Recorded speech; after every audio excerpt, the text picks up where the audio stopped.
Matt Sherman, welcome to Suit Up the Podcast. Thank you so much. I'm delighted to be here. Thank you. It is a pleasure. We got to meet at the Bond Bros Universal Exports um, group get together. That was in March, which feels like a lifetime ago. It does because we've both been busy on projects, I'm sure, but the Bond brothers do fabulous events, and we had interest from all across the country this year, and hope everyone who's listening can join us March of next year in Tampa, St. Petersburg for amazing bonding. It was a great bonding exercise, and it's beautiful location. Like hands down, this is one of the awesome parts about like the James Bond milieu is these are still amazing locations to visit, no matter how like small the world has gotten. Like I know that back when these stories were first written, half the people that would read this would never see like outside of the borders of their own country. But now, obviously, travel's a lot easier, different context. But even at that, all these locations are still incredible to see. They are. We used, as you remember, the Don Cesar Hotel on Treasure Island here in Florida for the main meeting, and Ian Fleming had stayed there. And that's why I love traveling throughout Florida. And only 7 Bond films were lensed here, but Fleming said several books here, and he only rarely, like once in his life, twice in his life, wrote about a place he didn't actually visit. So, as you know, it's expensive to make a film set. And I love Star Trek. I love Lord of the Rings, but it's hard to get to Vulcan. It's hard to get to New Zealand. It's hard to get to Tatooine, right? But we can go to all these hundreds of exterior and interior Bond locations, and the Don Cesar is a worthy Fleming Bond venue. It was an amazing place to have an amazing get together. hmm Of all the places you visited Bond related, do you have a highlight? Oh, I sat down recently and I've talked about it at length with Janine, my wife. We compared lists. We actually had some of the same lists, like in Oh, Mexico that's City, great. because she experiences things a little bit differently than I do. But having been to over 1,000 now James Bond film and book locations in person, it's hard to pick a favorite. But I was thinking about this morning as we prepared for this cast. I was able to go to the Junkanoo for real, the hmm actual Junkanoo in the hmm Bahamas, as in Thunderball, right on Bay Street where they filmed. Oh, that's so I've been cool. able to dance with the second line at a funeral and at a wedding in New Orleans, like Live and Let Die. And hmm Janine and I have been ringside, and we're going again the Day of the Dead parade in Mexico City for Spectre, including Spectre costumes and floats. So it's where the action is, the people are, and that's why I love going to locations with groups. It's hmm so much fun to go to the Filet of Soul the 15th time, believe it or not, because you have friends there old and new, and they're just hmm like, oh my gosh, it looks just like it did in 1973 and so on. hmm How did you get involved in starting to put together these groups and working on the logistics of all this? Thanks for asking. We're in our fourth, we've spanned 4 decades with Bond fans now.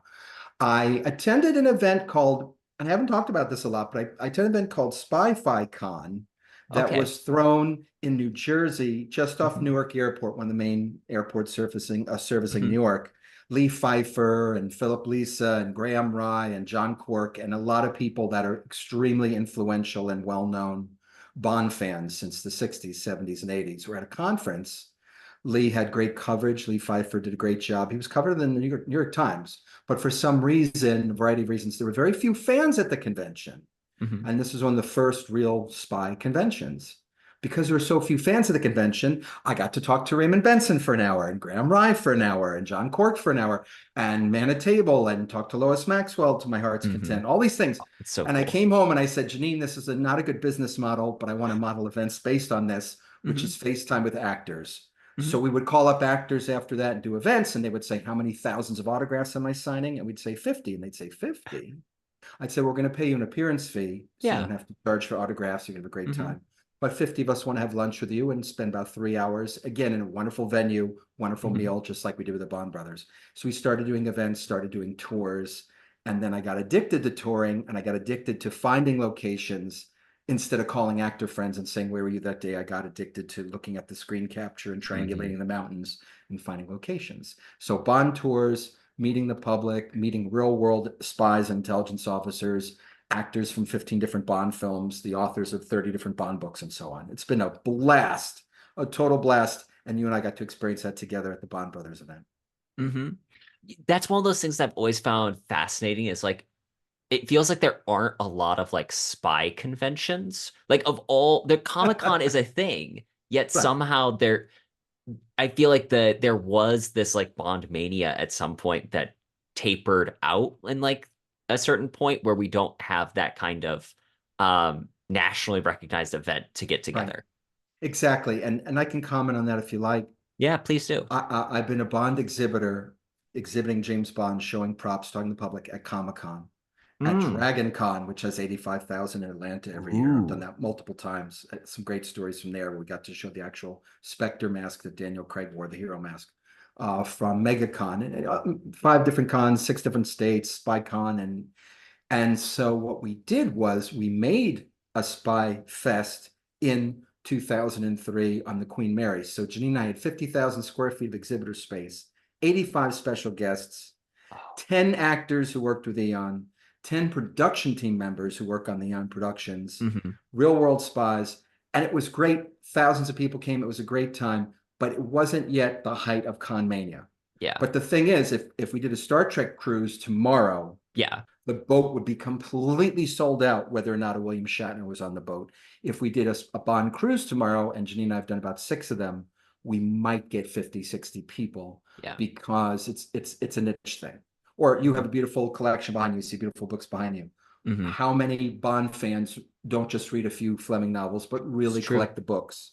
Or, and so it's a little bit of a niche. But there are things happening, and Janine and I are working on some spy gathering events that are convention style things with presentations for Hmm. next year and beyond. Ooh, that's So it's exciting. there. It is exciting. There's probably nothing as exciting. So, speaking about the books, I'm curious, like, how much of a variation do you find in locations if it's a location based on the Fleming books or from the movies? If by variation you mean what has happened over Well, time. in terms of like experiential wise, Oh, is it like a oh. vastly different experience for you? I can be Because, very blunt about it. Yes, yes. You have to have a brain to go to book locations because you have to use your imagination. You Mhm, can't just hold up a screen capture and go, wait, 2 feet this way. That's where the pipe burial was in Diamonds Are Forever. Now, that took me 16 hours to find, but it's totally worth it. But when you're going to a Fleming location, you have to put your mind into the mhm. book. You have to remember the passage from the book. What's so important? Matt, why are you so excited about going to the Garrett Club? Friends were asking me in London this summer because the advisor to M, who's doing the dossier, Mhm, the fictional dossier on Pistol Scaramanga, and mhm, recommended what M should do. M goes, yeah, he works for MI6. He's a professor and he's a genius, but he writes these stupid dossiers during overlong expense lunches at the Garrett Club. And meanwhile, it's cool because the Garrett Club just had a big scandal, which many people heard about. Now, are there going to Ooh. be female members?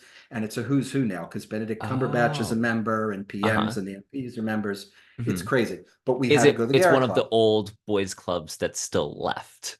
Old boys clubs with beautiful paintings right in the Uh-huh. hallway and up the stairs. And we also went to there's some overlap. We went to what became Blades and Die Another Day, right? Oh, Is the yeah. World Reform Club. You Hmm. need recommendations from a dozen members to be a member. And most people can't afford the membership because they want to have a house and a car Hmm. and retire. So, so there is some overlap. But the Fleming book locations are just fascinating. Again, because Fleming was particular and he read what he wrote and wrote what he read and what he saw and Hmm. put a journal, carried a journal at all times. So, like recently, a few years ago, I was on a highway here near my home looking for where grass verge and train tracks are close to the highway so I Hmm. could peg where he said Mr. Big's men machine gunned and grenaded James Bond's train car. And I found it. And I knew I would find it because Fleming was so particular. Hmm. And I was excited. And it's still there. I'm curious, so, like when you figure out where some of these spots are, do you have like a Google map with like literal pins of the different locations? Yeah, I can't hold them all in memory. I try. Like before I go on a trip, I'm like, I could do this from memory in case my Google Drive is down, but I have Google Drive maps. Hmm. So I have an Italy map that has about 1,000 locations on it. Hmm. And I have a Bahamas map with the islands around the Bahamas with 100 book and film locations on it. I have a Jamaica map, and the Jamaica because Google Maps can only hold so many pins. Yeah. Jamaica map has a good I don't know 150 pins in it, and I've been to 85 of the pins or whatever with tour groups or Hmm. with friends. Yeah. Oh, absolutely. You have to because Hmm. we were in London and you don't want to miss anything. And we Hmm. did less than I wanted to do in London with friends recently, but this summer we went to close on 300 locations in 10 days from 21 movies, every Fleming book, and most of the continuation authors. Hmm. And there was no way to do that without standing here going, that's in The Man with the Golden Gun. Oh, wait a minute. Look at my map. Across the street is Skyfall. I almost forgot. And we do that. So Hmm. maps are fun and it's just a joy. And if I can't sleep at night, I'm worried about my maps because I only have them backed up on 5 hard drives or whatever. So Yeah. So with continuation authors, uh, is there a particular continuation author that you've enjoyed the locations that they pick for where the stories are set more than the others? absolutely. I particularly enjoy John Gardner's Broken Claw. It Hmm. feels like a Fleming novel. There's action, there's intrigue, there's a very cool villain, there's good locations. I love American locations. And last time I was in San Francisco, Janine's taking a picture of me peering around a wall, around a corner. Why? Because this is where they were shooting into this wall in front of Ghirardelli Chocolate. And I've been to like 50 Broken Call locations in Canada, thanks to friends like Morg Lisney, who took me to his home in Victoria. We went to locations again, and California. And even more possibly Christopher Wood. Christopher Wood is one of the Hmm. premier, in my book, Hmm. continuation authors. Hmm. I think that's very And fair. thank you. I mean, he didn't do it as a pastiche. He was Hmm. channeling Fleming, and he has so much stuff, and none of the silliness that Hmm. gets into the Spy Love Me Moonraker movies. It's very Yes. straightforward, like a Fleming book, right? But I'll make the long story short, I promise. Janine and I co-lead annual tours of Israel, which is wonderful, wonderful blessing. And we had friends who had been to half dozen of our bond events say, we Hmm. want to go back with you to Israel. They went with us to Israel, but if we're going to go back to Israel so soon, the next year, Matt, you have to lead a James Bond tour of Cairo. Well, I didn't have Ooh. a Cairo map. And if we think about the movie The Spy Who Loved Me, Yeah. there's what, three things: a museum and the Hmm. pyramids. So it was Christopher Wood who was one of the sources that helped me make 25 locations on the Hmm. map so we Hmm. could go. And he had a great sense of theater. And we were standing at the Citadel Mosque overlooking the city in a very dramatic view, very futuristic, and we were right where Bond is dodging a tail or looking for surveillance before he goes. Yeah, and it was amazing. So we had an amazing trip with a dozen people in Cairo. We're in a camel caravan at the pyramids, and I'm pointing out, that was in the original Spy Love Me script, but it's a deleted scene, and this was Hmm. Christopher Wood, and it was just, yeah.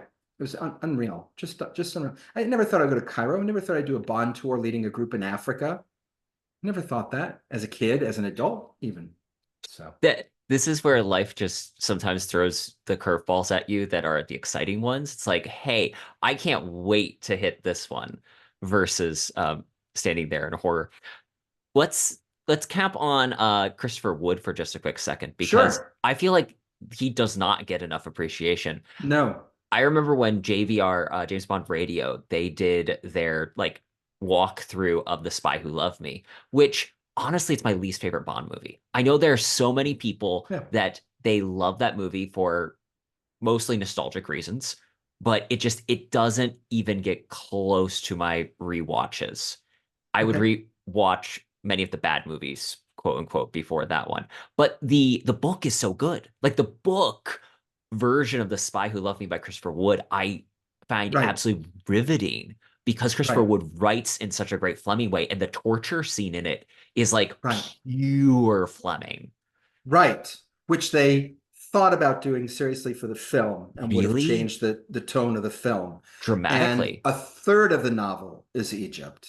Hmm. And and instead of grabbing Takesh's woman, and Hmm. I haven't had dessert yet, as you remember, he orders a very specific cocktail, thinking through the house he's in, what Hmm. kind of liquor the owner will use, and Hmm. thinking that'll give me just enough time to surveil the house. Like it's fabulous novel and amazing locations. James Bond, comma, The Spy Who Loved Me, and I've also big thrill for me. I've been to recently Ian Fleming's Spy Who Loved Me locations in Ooh, Canada. And yes. I snuck into the school where Viv Hmm. Michelle went, where she had a certain kind of experience as a teen. And I went with a heroine and I snuck into the school and I have like, Janine got me a rock from the grounds of the school and the convent and the and the Fortress, the Citadel, wonderful. So James Bond Spy Love Me, Christopher Wood, if you read Spy Love Me or his Moonraker movie novelization, terrific. Absolutely terrific. And again, deleted scenes. Moonraker, they actually filmed the scene where people are making love in zero gravity, and Bond and Dr. Goodhead are observing this Noah's Ark concept of space seed. And and there's other things that happen, and encounters with Jaws, and it goes on, as you know, 50, 75, yeah, pages. Wonderful stuff. So no one is reading these. They're out of print. You have to get them. You have to read them. I'm just curious because this is one of those random things that I've never really thought Right. about before. You might actually have an educated answer. Where are the rights for those novelizations? Are they held by Eon or by Ian Fleming Yeah, so publication? what we might have called Glidrose back in the day, like a holding company that Fleming Hmm. Solicitors set up, is now, as you know, IFP, right? Ian Fleming Hmm. Publications. And Fleming has several family members that I touch base with occasionally. Fergus Fleming is a lovely fellow, and he Hmm. runs the publishing arm of IFP. And so one of the things is that the continuation novels were done to help maintain copyright. Hmm. So every few years, by drafting new authors, they can perpetuate some of the copyright beyond standard copyright law, which would expire now 70 years after an author's death. So they need someone to write the books. I'm available, IFP, and I know the books really well. I think if I may, I think the most interesting job I've ever had was I was a technical editor for James Bond Book in Canada when copyright expired there, and I had to herd authors, including some of Canada's top Hmm. novelists. Hmm. And I had to say very weird things because they were allowed to use Fleming material, but they couldn't use Hmm. continuation material. So I Yes. said, "Dear novelist whom I love, and I've read your stuff, you have at the end of your short story fireworks going on in Hong Kong, and you can't because there's fireworks going off in Hong Kong as the plane takes off to end Raymond Benson's continuation novel Hmm. 0 minus 10.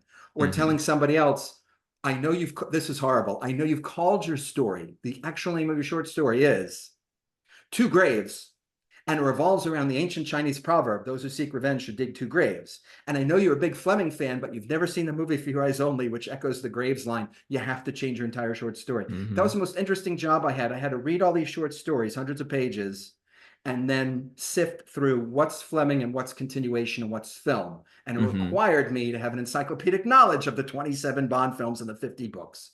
So that Hmm. was unbelievable. That's incredible because these are the types of things. I read a book on the publication history of Sherlock Holmes, which was fascinating because Right. really it does mirror the whole copyright conversation. Because for a very long time, even into the modern era, I think even down to when the Robert Downey Jr. films were made, even though technically he is in the public domain, they Right. would still like pay an offering to the copyright holder on like the two short stories that were still remaining because they didn't want to create any waves. Then all of a sudden it became like this big copyright case when someone published something and Yeah. didn't pay them. And the Yeah. US court was like, listen, we appreciate the value of all these things, but I think at this point you're starting to strangle. So we're Yeah. done. Nixies. Yeah. Yeah. Here's $100 million Guy Ritchie film with Robert Downey Jr., and you're out. You're done. So they have to be very careful. And if you're the reigning Bond continuation author and you go, I have some great ideas, they will return your envelope unopened in an Mhm. SASE at their cost. Because what if by coincidence you Yes. picked the same first name for the villain and you called him Max and they called him Max? Yes. And you can sue them. So Hmm. it's a trouble waters. And one of my heroes in Bond is Otto Penzler, who ran the Mysterious Bookshop in New York for many, Yes. many years. Hmm. And Otto started with Sherlockiana, and he Hmm. published the Sherlock Holmes Quarterly, and he was doing a magazine. He was gathering fans all over the world long before the internet, and he did the same for a lot of Bond fans. And you're following this copyright story. It's an incredible story, and I can see the other side. Hmm. I think my grandchildren, when they grow up, should have jobs and not Hmm. rely on my legacy income in their Yeah. 50s and 60s. But my grandchildren might be in their 80s if it's 70 years after my death, and these kinds of things. It's kind of silly. Hmm. Or again, let's rally around. And I don't want to bore your listeners and watchers, but I was also involved with the copyright snafu and extending from 50 to 70. And the thing is, Walt Disney was stealing brothers, sorry, copying from Brothers Grimm Yes. tales. Yeah. So, oh, he's copyrighted Cinderella and Sleeping Beauty, which were extant, 300 years before he was born. So it's Yes. all a shell game. It's all nonsense. And I Mm-hmm. support my friends, and I've been friendly with Raymond Benson and John Gardner, who Mm-hmm. passed, and different screenwriters. I support them, but my grandkids don't need to be making legacy money when they're in their 80s. Yeah. Well, That and was on this me. this is the thing that I always find interesting about like IP law like this. It's the Star Wars conversation. George Lucas wanted to make Flash Gordon. They wouldn't give him the rights. So instead, he creates Star Wars, which has far and away eclipsed anything the Right. Flash Gordon ever was. Right. As much as I like the idea, I think we get really good things sometimes from public domain ideas like Sherlock Holmes, perpetuate, will be always famous because so many people write about him. Right. But the flip side is if you can't, then it forces this level of ingenuity to come up with a more interesting idea at times. And Mhm. so who knows? Maybe there's this person that wants to write a Bond novel that can't, and it forces them to create the next great spy novel. Here's hoping. Mhm. Yep, yep. I have a novel I was looking at the other day, which a contact published, and I helped her bring it before IFP. And I said, it's probably not going to work. They don't want an unsolicited manuscript. And then she published it, and James Bond sort of became Jane Bond, and she had a whole novel done. Or the famous GoldenEye comics was Hmm. GoldenEye, the film was supposed to be a set of three comics. After the Oh. preview issue, which was handed out at Comic-Con, and the number one issue, number two and three were killed, they were completed or nearly completed. They were inked, they were colorized, they were penciled, they were lettered. But to this day, Don McGregor, who wrote them, doesn't know who quashed them. It could have been Eon as the Hmm. film producers. It could have been what we call IFP. It Hmm. could have been the musical artist and their representation. And it could have been a publicity head, and it could have been MGM, and it could have been what we call United Artists or Hmm. Transamerica, and so on. So he doesn't know, but six different guns could have been out. So it's fascinating stuff. And without naming names, I'll just say I encountered someone recently who says I have the equivalent of a PhD in intellectual property because he's always straddling the Fleming book rights and the Eon movie rights. Yeah. Uh, really, there's another podcast I really enjoy called Best Movies Never Made, and they just did a whole episode about the Fall Guy because Right. there was a supposed to be a movie starring The Rock Right. before the new one came out, and the reason that that movie never made it to production was simply because the film rights were held by one company, but the TV rights were held by a different company, so Right. they couldn't get them to meet in the middle. Apparently, something worked out, obviously, that Right. they've now made the one that's out now, but it's amazing how many pieces actually have to fall into place for something with multiple different fingers in the pie to actually get Right. made. Which Just we don't want the fingers in the pie because yes. when we have a film with six production Hmm. companies listed, the screenplay gets made by committee. And all Yes. screenplays will pass through multiple Hmm. hands, and a writer will have it for a day and change two lines. Hmm. But you have these films, and they go, what happened with Star Wars? What happened with the MCU? What happened Yeah. was Sony said, we're paying for half, therefore X. Or Hmm. Stanley said this, but we say this. And they Hmm. go to war. And the nice thing about Eon Productions is the rumors are all total pure nonsense, but basically Michael and Barbara, like I know them, right? We call them by their first names. Michael G. Wilson, Barbara Broccoli, they say who the director is and they say who the Hmm. lead actor is, period, no Yeah. matter where the financing comes from. Hmm. And they also have say over the script. And we know that Michael has been writing heavily Hmm. since now going on 50 years. I mean, License to Kill was his treatment, and then it came Yeah. from there, right? With Dick Maybaum. So they were glad that they have few hands on it. Hmm. But then what happens? They got very creative with No Time to Die. And you will not be bored watching No Time to Die. You may despise the film, but you will not be bored. And they're doing multiple things with the genre, with the film, with Bond's Hmm. character, and they're trying six, seven odd things that they normally don't do. And I think it's interesting. But a lot of Oh yeah. people, yeah. So this was actually a conversation at camp a couple of different times. Wherever there are three or more Bond fans gathered, You there have five opinions. you will have five opinions about No Time to Right. Die, and it instantly comes up in conversation. Whatever. But Yeah. which that's the thing. I always at least will respect a big swing if it's a big swing. Like give me something that's at least trying to push the boundaries or something that's Mhm. interesting. Mhm. Like I am not the biggest fan of The Last Jedi, but I find the movie fascinating because Exactly. it tried to do something Exactly. interesting with the genre instead Exactly. of just repeating a Right. movie that's already been made. Right. Luke Skywalker's in carbonite. He would never be bad, not for a second. Meanwhile, all the comics that came out when I was a kid were about him Yes. The having a Dark red Empire. lightsaber and Mara Jade has to save him and the Emperor. Exactly. And here's something like Sherlock Holmes says in one of the Guy Ritchie movies, I'm cursed with a long memory. Here's fans after Skyfall going, you could see it all over forums, Mhm. all over forums. We love Skyfall, so we want more M, more Moneypenny, more Q. We Yes. want the three of them out of the office. We want more jokes, even if they're Roger Hmm. Moore jokes. And we want to see more gadgets, which we have not been seeing because Bond has not been allowed to be Bond. They got all of that and more in Spectre. Plus, they revisited London and used British locations, and everybody took a dump on the film. But Yep. they got exactly what they asked for. Now, I happen to love Hmm. Spectre, Hmm. but they got exactly what they asked for, and then their memory grew short. And Yep. so, as Bond fans, we know about the Moonraker to Fear Eyes Only tonal switch from comedy or slapstick to serious. Hmm. But you know what? I'm a Pollyanna. I love them all. Yeah. Watching No Time to Die, Man with the Golden Gun, Fear Eyes Only, it's better than being kicked in the face and poked in the eye with a sharp stick, or better way to say this, these are some of the best movies ever made. What Hmm. other movies from the 1960s are playing on TV somewhere every night in the So country? true. No, Dr. No still maintains this fascinating kinetic energy Boom, that makes it incredibly watchable. Sean Connery, the moment he appears on screen, boom. it's just gold. Yeah, and some of us saw it on a big screen as kids or on a revival. And I have to tell you, I'm so glad you mentioned this. It was on my mind for the cast. Dr. No is extremely underrated. Hmm. And you have the talents of Terrence Young and Sean Connery and Ken Adam and John Barry, for goodness sake, and Monty Norman, and other things going on. And Cubby and Harry overspending the budget. It was not made on a shoestring and throwing the kitchen sink at it. But it's still not Ian Fleming's creation. And there's at least a dozen things in Dr. No that Ian Fleming's James Bond would never do. Hmm. So we're lucky that we have books. For those of you who read, please read the books.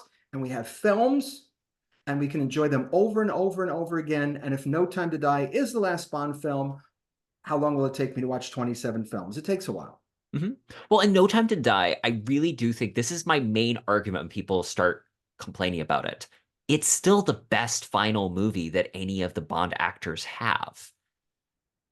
And it's finalized. Yes. And people walked out of there and like 2 years later, no offense to my friends, but they go, what are they going to do? What are they going to do? They're going to do We've the had same thing they've three always done. They're going to make Spider-Men more. and 15 Batmen. They could put it in the 60s, they could put it, which they won't, they could put it in Hmm. 2027. It doesn't matter. They'll just reboot it. Yes. Did you think George Lazenby and Roger Moore were they're the same character? Hello? Yeah. So No Time to Die, just make another Bond movie. Does Hmm. it it's like nobody stayed for the trailer at the end or the teaser where it says James Bond will return. Hmm. I went with a bunch of my friends who are not James Bond fans, but I convinced them all. We went in black tie and like evening wear to see this movie. It Wonderful. was Wonderful. amazing. As we were leaving the movie theater, this one like family, husband and wife, are like, "Can we get a picture of you guys?" Because like this is. I'm like, "Yes, of Bond again. course." Um, Yes, of and course. all of them like not Bond fans, but they're like, "Oh, okay, so that's interesting." Like, just they enjoyed it as a movie. And that for me, that was such a great experience because I walk into it with all this historical knowledge Right. of the complete series. Right. And No Time to Die does an amazing job of having those little moments where like I see Right. that, I understand that without overplaying it. But for them, it doesn't matter It's if they knew it or underplayed. not, they still enjoy it. Yeah, yeah. The last 8, 9 movies with Brosnan and Craig have been underplayed and cerebral, and you have to use this thing, just like Tim Dalton is doing some Hmm. certain specific cerebral things. And people go, "What'd you think of No Time to Die?" We walked out because we had a private movie showing. It screwed up our Hmm. plans. We were going to have an actor and do a big thing at the biggest screen in Florida. Then they changed the date. We're going on a Bond cruise. We rented a theater. Our little group goes in. We're singing on Her Majesty's. We're singing "We've All the Time in the World." Hmm. And we come out. They go, "What do you think?" I go, "I was not bored for 2 hours and 45 minutes. I was interested." Hmm. And still, fans, because we all get a little Hmm. short-sighted when we get mad at a film, they don't realize all the beautiful foreshadowing. Who's Hmm. the luckiest gambler in the world? I did a math once on what Bond did at Baccarat and Doctor No. I mean, he makes like five straight passes. He's getting natural eights and nines. It's like 5,000 to 1 what he does with Sylvia Trench. But somehow he's playing liar's bluff with Felix Hmm. Leiter. He loses three hands in a row and he has to buy drinks. That never happens to Bond. He never leaves the Hmm. movies losing in gambling. So there's all kinds of beautiful foreshadowing and Hmm. subtle things and clever Hmm. things and little lines in there. And then the Bond producers, you feel for them because they can't do certain English idioms anymore. It doesn't play in China. Yeah. And they have to be careful about rip from the headlines because if they show Hmm. the Hong Kong takeover as violent and then Yeah. it's peaceful, they look like agitators. Hmm. And if they show the Hong Kong takeover as peaceful and then it's violent in real life with China and the UK, then Hmm. they look as if they're dated. So they have to be very careful with everything they think, do, or say. And what are they going to do? I see a dirigible, I see a rocket ship. I go, Bond should do that. No, he's done that. Hmm. Well, okay, He, so the thing that's fascinating about the Bond films, like, is that they are basically like are they are independent movies with big budgets because right, it is right, such right. a unique structure they have that really no other studio kind of has Correct. with a character that is infinitely popular. Correct. And no other studio has to pay 50% of the box office gross, 47 and a half to the Eon heirs and 2.5 to the Fleming heirs. So they make Spectre, which people don't realize between marketing and all cost actually about 400 million. And then they hold it in the theaters and hold it and hold it and hold it and hold it till it gets 800 million because they have some very big coffers to fill. And so there's nothing else like this. And everyone goes, Matt, when are they making the next Bond film? Like I know. But I tell them the truth. The truth is nothing's happening till there's financing. There's only about Hmm. 6 companies that do movies. Hmm. Like a Jeff Bezos could go, here's a blank check, right? But there's only about 5, 6 companies in the world that do movies that can even look at a Bond film. Yeah. And they're also not going to parse it among several things because then they'll be Hmm. fighting over the distribution. And yeah, yeah, it's a mess. It's a mess, Hmm. but it's interesting. And you're getting these very, very unique things. And even the 60s Bond has fabulous cinematography, fabulous editing, Hmm. interesting character actors, cool stunts, cool gadgets, a lot of sung and unsung heroes. Yeah. Hmm. But the same on the books. So two questions. Which is your Sure. favorite Bond film? And by favorite, I mean which is the one that like you would go back just any moment you'd rewatch, and then kind of the same with the book. Because favorite, I think tends to like we start thinking, well, theoretically this one is the best, but that's not the same as the one that's like your go-to rewatch. Sure. Sure. I'm going to come out of a closet. I just rewatched Casino Royale 1967. I'm tired of lying about it. It's in my top five now. I watched it. I sat there for 3 hours. Janine goes, not this Drek again. I'm watching Casino Royale. And when I was done, when the end credits rolled, I said to Janine, I just want to start it right now and watch it again. Stunning Bond Hmm. actresses, probably the most Hmm. beautiful of all the series. One of the best soundtracks of all the series, up there with Hmm. Barry. Amazing sound design, the best costumes, some of the most beautiful clothing in all Hmm. the series. And Orson Funny, it's Welles. unbelievable. Orson Welles, and yeah, we don't want to go there, right? The 50 cast ensemble. Yeah. So Casino Royale 67 is fabulous. It rotates with me, but last few years for sure, a lot of friends know it's Licensed to Kill Hmm. because it feels like a Fleming novel. It does. Because, as my friend Lucas Townsend recently noticed, it's really echoing the Man with the Golden Gun novel, a mano duel, not just a film, but a Yes. novel. Hmm. Because it's still not Fleming's Bond, because the real Fleming Bond would have let Felix Leiter get eaten by the shark and then go to Jamaica, which he didn't live and let die. He didn't stop to take revenge. Yeah. Because the real James Bond would have shown up for the Istanbul mission 18 hours ago. He wouldn't have sat there in Key West. But it's cool. And then I can't detach, I apologize to you, but I can't detach the locations from the film. I've been Hmm. to almost every location in License to Kill. I'm lucky, I'm blessed. I've Hmm. taken entire buses of people through the Florida Keys for 3 hours just to stop at the key where the van goes off the bridge, a marathon. And I've been Hmm. to 50, 60 locations in Key West alone from the film and have friends who worked on the film and friends who are at the premiere of the film. And I've been to Professor Joe's. I'm going again this October. I've been to Professor Joe's Temple Complex. It's a half-mile across. It's concrete. So for me, that always ups the film. Hmm. So License to Kill, to answer your question, followed in no particular order by some others. And favorite book? I have like a top five Fleming books, but in my mind, I just really adore Live and Let Die in Diamonds Are Forever, Hmm. followed by Spy Love Me, You Only Live Twice, and The Man with the Golden Gun.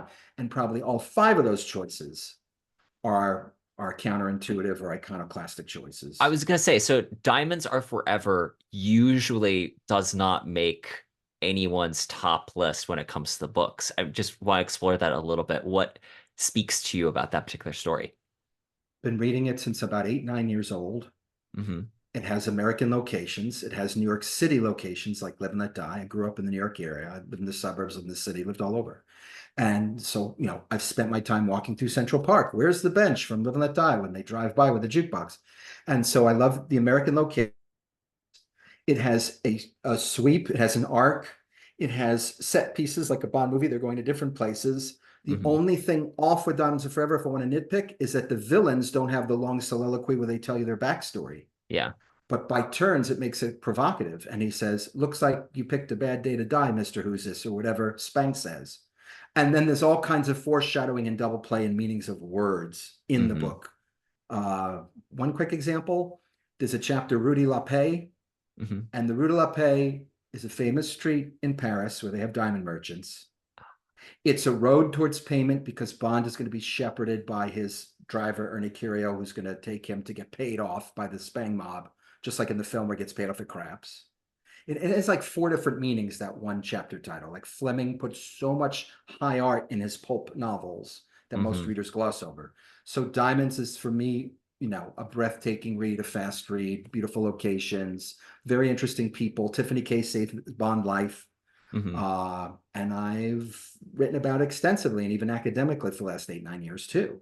So about Diamonds Are Forever, I asked Oliver Buckton to turn our academic panels. One year we had academic panels. It was just Diamonds Are Forever, the movie and the book. And I said, this should Ooh. become a larger book. Hmm. So all of us who had done papers from the podium made them chapters. And he went with my idea and was the editor of an entire book on Diamonds Are Forever film and book.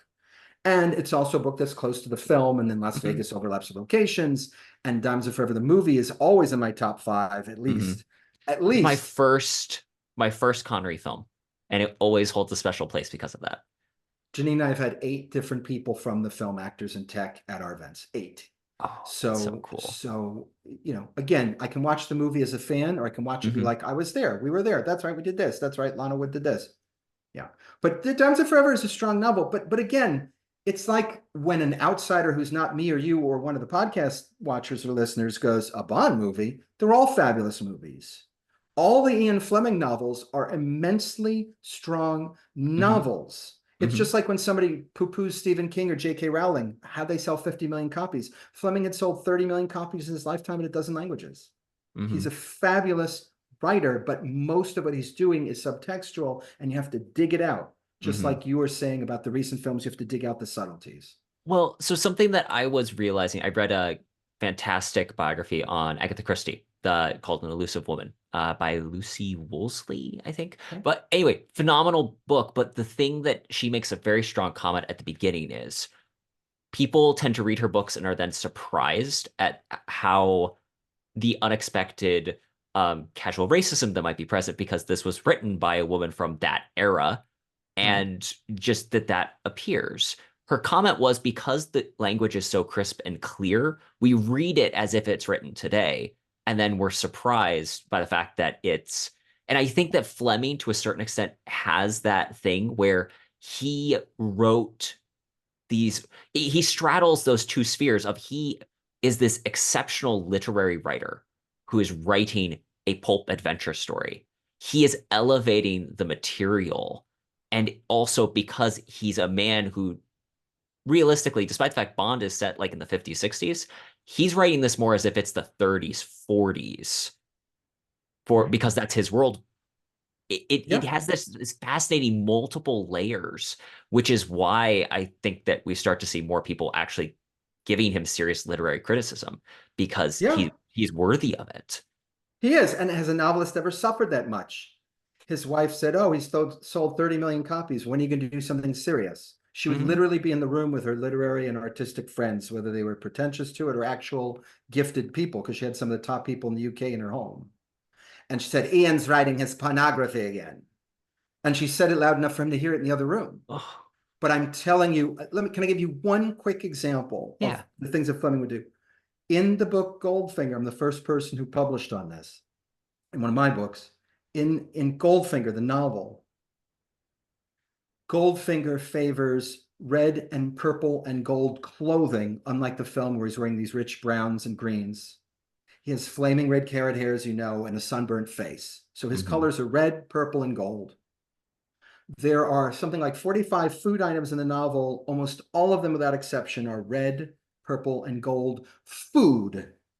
So as I'm going through the novel, which, I'm actually Hmm. reading the novel for pleasure, also taking notes for a book, and I'm saying to Janine every night, my wife, hey, more red gold food, more red gold, more red purple food. I get to where Goldfinger's a teetotaler at his event in Manhattan where he has the Hoods Congress, and he's drinking bottled water. And I go, oh, water's clear. And I look up the water brand from the 1950s. It came in gold label bottles and gold cartons. Fleming never told anyone he was doing this. He Hmm. just did it to amuse himself or have an Hmm. inside joke.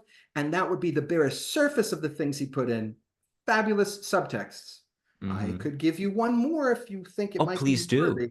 Yes. Everyone extols From Russia with Love, which is a case of both very high writing and high art and very low art, very visceral, Hmm. very eating garlic with my Hmm. hands with the gypsies and the women are pulling out their hair to death. Red Grant, Donovan Grant, the villain, has some particulars that we should be familiar with, right? Hmm. He's asexual. He starts by vivisecting animals as a child. He Hmm. finds release because he's asexual at the full moon when he kills. Yet the FBI didn't put these down as the profiles of a serial killer until the 1980s when they first developed this profiling bureau. But Ian Fleming is writing in the 1950s about it. So he was fabulously well informed because he was secondary, he's 2IC of naval intelligence, and he talked with some really interesting people. He does things that are prescient. He's writing things that are 30 years ahead of their time. He tells you Castro's going to win in Cuba. He tells you the world's going to become a megalopolis dominated by Coca-Cola and corporations. He's so far ahead of his time. And he puts so many things in the books. So let's you and I and listeners go into the books and the movies and find the hidden treasures. There's a lot of hidden stuff, a lot of hidden stuff. For the movies, No Time to Die, I'll say this. I haven't published it, but I want the credit because it's my list. I found 30 things in common between Dr. Valdo Oberchev and Boris Grishenko in Goldeneye. 30 things.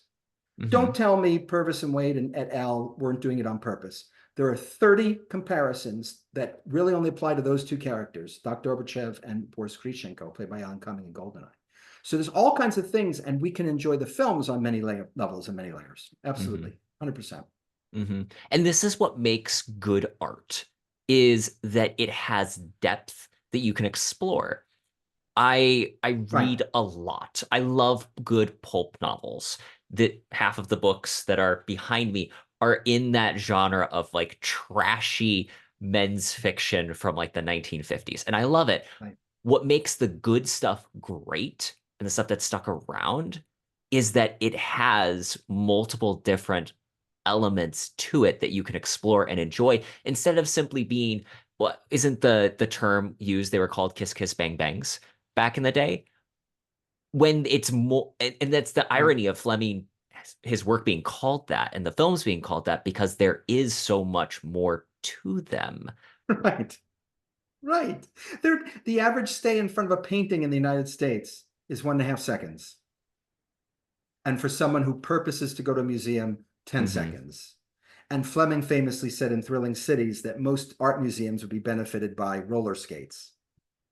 But yet he praised Chicago's High Art Hmm. Museum because they have Hmm. fabulous collection, which they do.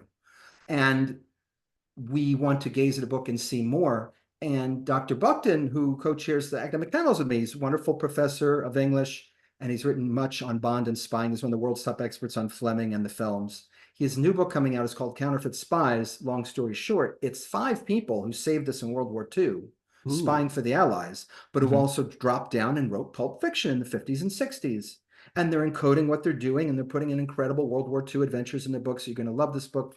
I'm Viewers gonna are going to love love this this book. book. Counterfeit Spies. Counterfeit Spies. Come to Mexico. We'll autograph it for you because he's coming to our Mexico City event this year. Oh, that's awesome. So tell me about the Mexico City event. I'm glad you asked. However, were you prompted? Janine and I have been doing fan events since 1998, and we've done over 30 multi-day, multi-city tours. Come with us for a week, 9 days, 10 days, 4 days, and we'll take you. So we're going to go to Mexico City. Obviously, we have Hmm. some Fleming, but License to Kill and Spectre Hmm. locations particularly. Yes. I'm going to say it. No one's going to believe it. We're going to take you to over 100 locations. How is that possible? How much do they possibly film down there? Well, we take you to deleted scenes and we take you to Hmm. restaurants where the crew ate. And I'll sit you down at a restaurant, be like, this is what Daniel Craig ordered. And we'll have a great time. And just the Professor Joe's alone, you'll be scrambling to find 25 different camera placements that happen in this place. So we're going to gather in Mexico City.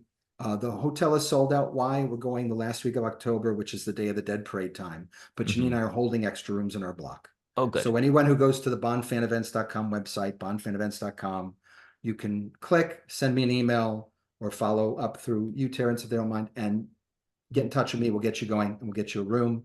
You don't have to stay at the host hotel, but the host hotel is where Tim Dalton and Cubby and Michael and Barbara stayed, and where Daniel Craig stayed, and the top crew and the top cast.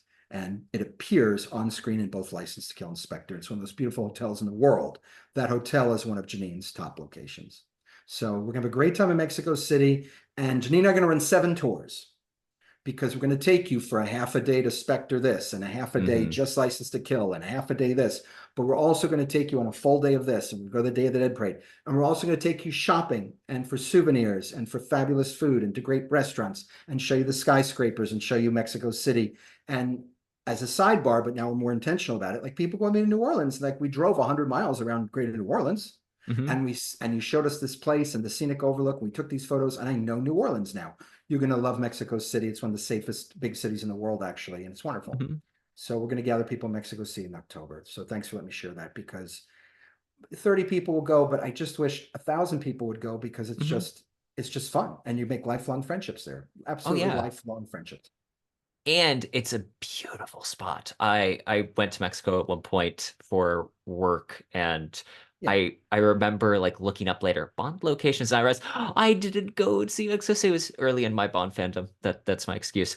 But I also want to just quickly touch on you Sure. authored the book James Bond's Cuisine 007's Every Last Meal. I love the fact that you include the food as a part of the experience, Yeah. because especially from the Fleming aspect of it, Yeah. food is culture. And No. Britain is not known for its amazing cuisine. So I love the fact that, like, as Bond travels, he is enjoying this unique diet of around the world. And I appreciate the Yeah. fact that you've written an Thank you. entire book about this. Thank you. One intentional question I wrote down to Sure. ask you is, because you list the dining locations, what has been your favorite Bond dining location that you've been to? Oh, that's an easy one. That's an easy one. Thank you. The book is very personal to me and meaningful to me because I like food. And Janine and I didn't feel like we were foodies in our 20s or our 30s. And then we're like, how do we become foodies? How do we become like nitpicking or too much salt? And it's amazing. When I wrote the book, I didn't know how much work it was when I did it. I put in everything everyone ingests in every Bond book and film. Oh, So if a wow. villain is holding your head underwater and Bond is swallowing water, that's in the book. Because you don't realize how much the food has been weaponized and how Bond Hmm. fantasizes more about food in the Fleming novels and seducing women, or how many of the villains use food to build their empire. I True. mean, isn't Ohms Blofeld's going to attack the food of the world? And in the Yes. book, the food of the UK. And for special services, the villains attacking ice cream at NORAD, Hmm. and Drax in the Moonraker novel makes a fortune in black pepper, cornering the Hmm. commodity. So many wonderful things. But my favorite food stop is Scott's of Mayfair, which has changed location since Fleming's day, but is still serving the same food that Ian Fleming wrote about, and Scott's is in no less than 3 Fleming books. So Richard Bagnold, shout out to him. He is one of the top foodies in the UK. He sits on a prominent UK food board.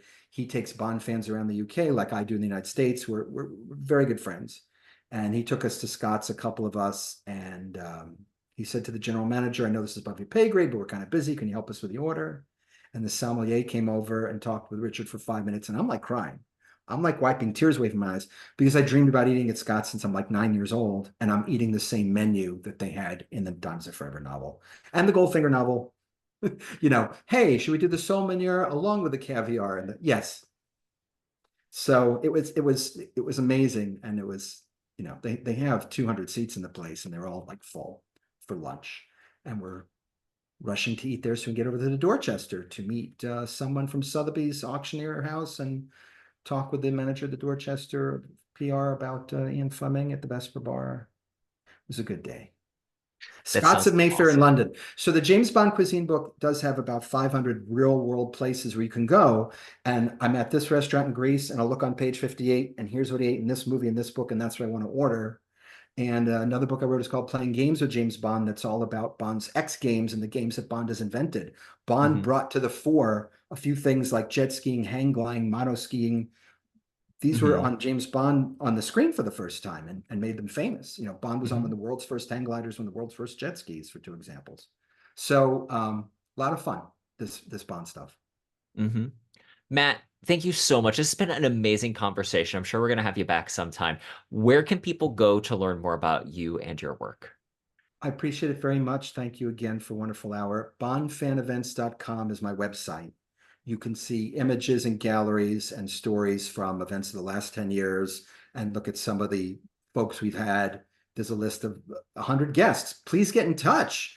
People will look at that list and say, I want to put George Lazenby in a movie. Can you get me in touch so I can hire him for a movie? And we've done that. Oh, And we that's love to so do that. cool. No, we love to do that. I'm not here to stop people from working. Get in touch, have a look at the list, use me as a trivia person or a question person. I'm happy to answer. That's how I learn. And you can check out bondfanevents.com. We'd love to have you there. Thank you so much. Mhm. We'll link that and your books in the show notes. Matt, thank you again for coming on the show. Thank you. It's been wonderful. We'll do it again tomorrow. Thank you.